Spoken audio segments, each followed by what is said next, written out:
The Pacific crashed against the rocks below Beacon Point with the rhythm of a heartbeat Vincent Graves no longer wanted to hear. For 40 years he had lived in this lighthouse, watching the same waves break against the same stones, counting the same stars that had once been his kingdom. Now they were his prison. At 67, Vincent's hands still moved with the precision of an astronaut, though they now tended to weather instruments instead of spacecraft controls. His hair had gone silver, his face carved with lines that spoke of sleepless nights and memories that refused to fade. The lighthouse keeper's cottage suited him, small, isolated, perched on the edge of the world where no one asked questions about the past. He was adjusting the beacon's rotation mechanism when he heard the car engine struggling up the gravel road. Visitors were rare. Vincent set down his tools and walked to the window, watching a battered green Jeep navigate the final curve.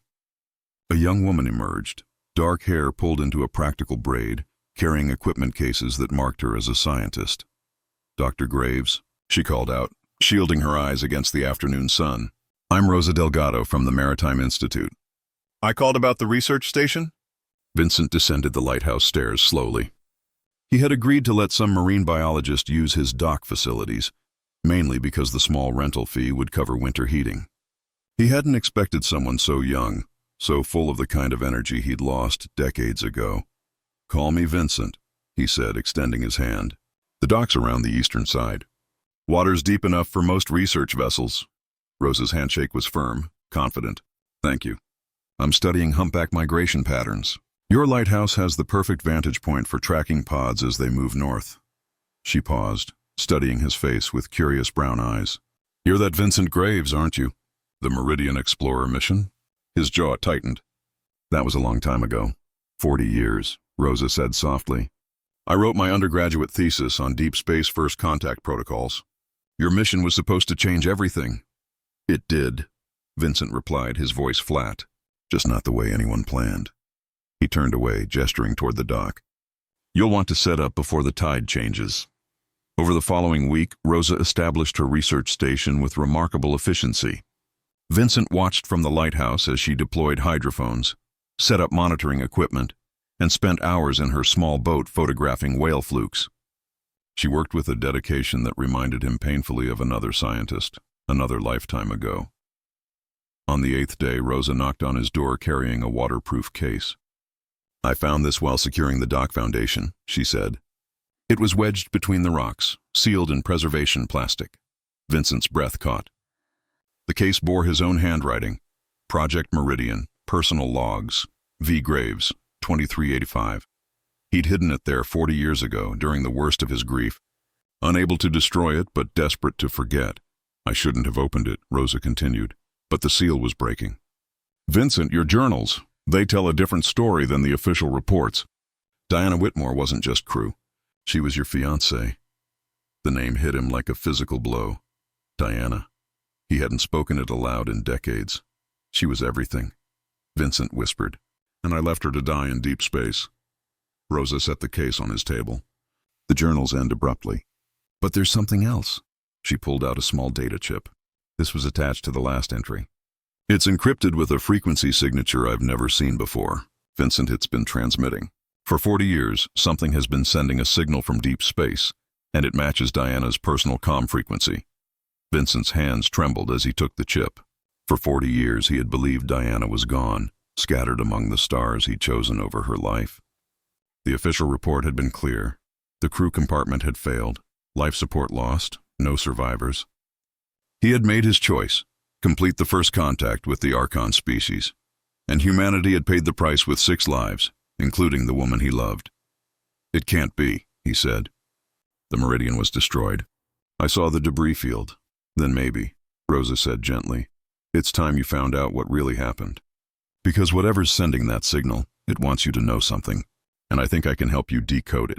Vincent looked at the chip, then at Rosa's determined face, and felt something stir in his chest that he thought had died with Diana. Hope.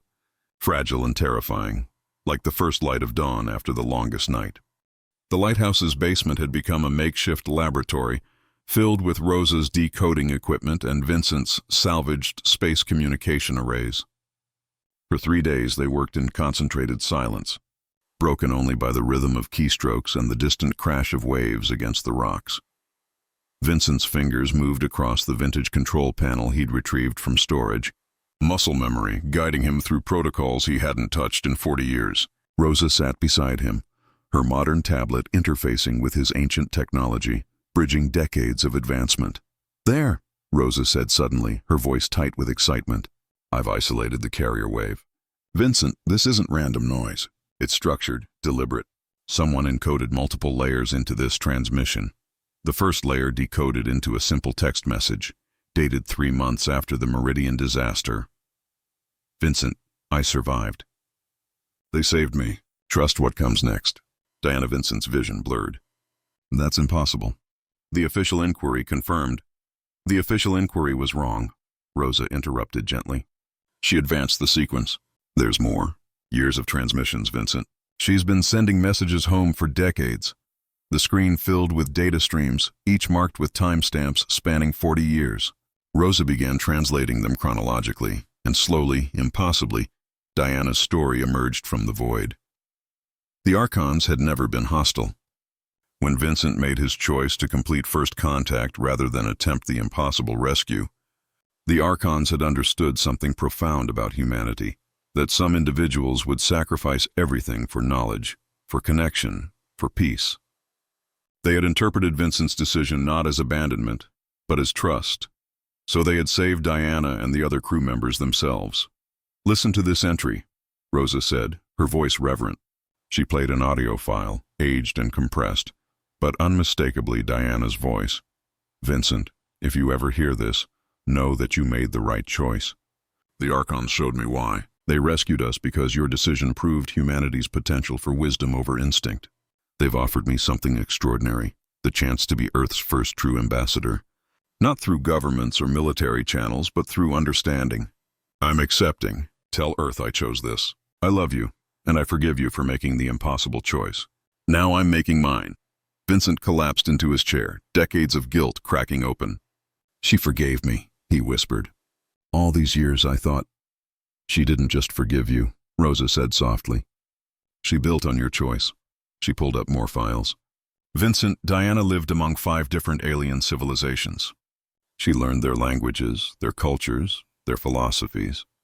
Look at these reports. She negotiated the Talvek Peace Accords, established the first human-Archon cultural exchange, prevented 3 separate conflicts that would have targeted Earth. The transmissions painted a portrait Vincent had never imagined. Diana, brilliant and compassionate, had carried humanity's best qualities across the stars. Not fury or vengeance, but hope, curiosity, and an infinite capacity for understanding. Where others might have harbored resentment, she had chosen purpose. This entry is from 15 years ago," Rosa continued, opening another file. Diana's older voice emerged, warm despite the decades. "I've realized something, Vincent. Love isn't just what we feel when we're together. It's what we carry forward when we're apart. Every treaty I sign, every species I help understand humanity. It's all because you taught me that some choices transcend personal happiness. You chose humanity's future over our present. I'm doing the same. My love for you didn't end in that rescue. It expanded. It became love for what we could be as a species." Vincent stood abruptly, walking to the small basement window that looked out over the dark Pacific. She orchestrated everything, he realized. The crew placement, the mission parameters. Diana knew the Archons would intervene. She understood their psychology from the preliminary data. She planned her own sacrifice. Not sacrifice, Rosa corrected. Transformation. She saw an opportunity to change humanity's destiny, and she took it. But Vincent, she never stopped thinking of you. Look at the final transmissions. The most recent files were different, personal, intimate. Diana describing alien sunsets and wishing Vincent could see them. Diana laughing about teaching the Archons to appreciate human poetry. Diana, in her final recorded message 6 months ago, her voice aged but still strong. "I'm 73 now, Vincent. The Archons tell me my body is finally failing. Human physiology wasn't meant for this much time in varied gravity. I'm not afraid. I've lived 6 lifetimes in one. But my last wish is that you know the truth. You didn't fail me. You freed me. And every moment I spent among the stars, I carried your love as my compass. Tell Earth that humanity's greatest strength isn't our fury. It's our capacity to forgive, to hope, to love, even across impossible distances. That's what I want to be my legacy. That's what I want to be ours. The recording ended. Vincent and Rosa sat in silence, the weight of 40 years settling around them like snow. "She's gone," Vincent finally said. "Her body, yes," Rosa replied. "But look at what she left behind." She gestured to the screens filled with data. Peace treaties, cultural bridges, a galaxy that respects humanity, not because we're fierce, but because Diana showed them we're capable of wisdom. Vincent, her love didn't just cross the stars. It changed them. Vincent turned to Rosa, seeing her clearly for the first time. This young woman who had accidentally stumbled into his grief and refused to let him drown in it. "Why are you helping me?" Rosa smiled sadly. "Because I lost someone too, my father. He was a deep space freighter pilot. When I found your journals, I recognized that kind of grief. The kind that comes from believing you could have done something different. But maybe we both need to learn what Diana tried to teach you. Love isn't diminished by distance or death. It transforms. It becomes something larger than ourselves." Through the basement window, the first light of dawn touched the Pacific horizon. Vincent felt something shift inside him, a weight he'd carried for 4 decades finally beginning to lift. The transmission that changed everything arrived on the 41st day of Rosa's stay at Beacon Point. Vincent was in the lighthouse tower, performing his evening ritual of checking the beacon, when Rosa's voice crackled over the radio. "Vincent, get down here, now! You need to see this." He found her in the basement, surrounded by glowing screens, her face illuminated by wonder and tears. "It's from the Archon Collective," she said breathlessly. "Official diplomatic channels. Vincent, they're responding to our decryption of Diana's messages." The holographic display flickered to life, showing an Archon representative, a being of crystalline structure and luminous energy that Diana had described in her journals. The translation came through in perfect English, Diana's linguistic work evident in every nuance. "Vincent Graves of Earth," the Archon began, its voice like chimes in a cathedral. "We honor the memory of Diana Whitmore, who walked among us for 39 years. Her physical form has returned to stardust, but her legacy illuminates our civilization still. She requested that upon her death, certain truths be revealed to you and to Earth." The hologram shifted, showing Diana in her later years, standing before an assembly of alien dignitaries. She looked radiant, her hair silver like Vincent's own, her smile carrying the weight of decades of purpose. "She prevented the Varathian incursion of 2401, the Archon continued, convincing 3 war fleets to negotiate instead of attack Earth. She established the principles of the Compassionate Contact Protocol, now used by 17 species. She taught us that humanity's greatest weapon was never technology or fury, but the capacity to choose understanding over fear." Vincent's legs gave way. Rosa caught his arm, guiding him to a chair as the Archon continued. "Diana Whitmore's final wish was this, that humanity know its reputation among the stars was built not on the choice you made, Commander Graves, but on the choice she made because of yours. You taught her that some decisions require sacrificing personal happiness for greater good. She spent her life proving that lesson to the galaxy." The hologram changed again, showing star charts and diplomatic records. 43 treaties bear her signature. 12 species credit her with their peaceful integration into galactic society. Earth has been protected, observed, and respected because one human woman chose to embody your species' highest ideals. She called this her cosmic love letter, not just to you, Vincent Graves, but to all humanity. Rosa squeezed Vincent's shoulder as the Archon delivered its final message. "We are returning Diana Whitmore's remains to Earth with full ambassadorial honors. A delegation will arrive in 60 days. Diana requested that you, Vincent Graves, and the planet she never stopped loving, understand that her choice was not duty. It was love. Love so fierce it literally reached across the stars and changed the shape of civilizations. That is humanity's true power. That is what we learned from her." The transmission ended. Vincent sat motionless, 40 years of anguish finally crystallizing into understanding. Diana hadn't been a victim of his choice. She had been its architect and its beneficiary, transforming his impossible decision into humanity's greatest diplomatic achievement. "She loved you so much," Rosa whispered, "that she turned that love into something that saved billions of lives." Over the following weeks, Vincent and Rosa prepared Diana's story for release. They worked side by side, her youth and energy complementing his experience and memory, building a comprehensive archive of humanity's first true ambassador. Rosa insisted on including Vincent's perspective, the guilt, the grief, the redemption, because, as she said, people need to know that love and duty aren't opposites. Sometimes they're the same thing, just viewed from different distances. The morning the official announcement went public, Vincent stood on the lighthouse balcony watching the sunrise. Rosa joined him, carrying 2 cups of coffee, a routine they'd developed over the months of working together. "The world's going to want to talk to you," she said. "You're a hero again." "Diana was the hero," Vincent replied. "I just made a choice. She made it mean something." Rosa smiled, looking out over the Pacific where whales breached in the distance, their migration patterns unchanged by human drama. "My research is finishing next month," she said carefully. "But I've been thinking. Diana's archives need a proper curator, someone who understands the science and the story. I could apply for a grant, stay longer, if you'd want the company." Vincent looked at this remarkable young woman who had stumbled into his isolation and refused to let him remain lost in the past. Rosa, who had shown him that grief could transform into purpose, that endings could become beginnings, that love, whether 40 years old or newly forming, could bridge any distance. "I'd like that," he said quietly. "Diana spent her life teaching aliens about humanity. Maybe it's time someone taught me how to be human again." Rosa's eyes glistened. "She'd be proud of you, you know, for letting go of the guilt, for understanding what she was trying to tell you all along. That love doesn't end," Vincent finished. "It transforms. It becomes something larger than ourselves." He paused, watching the light play across the water. "She carried my love across the galaxy and used it to build peace. That's a legacy worth honoring." 60 days later, when the Archon ship descended through Earth's atmosphere carrying Diana's remains, Vincent stood with Rosa at the designated landing site. World leaders and diplomats surrounded them, but Vincent barely noticed. His eyes were fixed on the crystalline vessel that held the woman who had turned his worst decision into humanity's finest hour.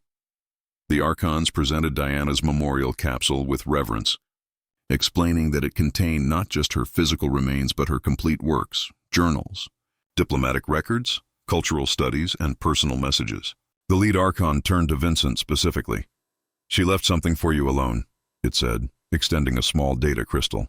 Her final words, recorded 3 days before her death. "She made us promise to deliver it only when you had forgiven yourself.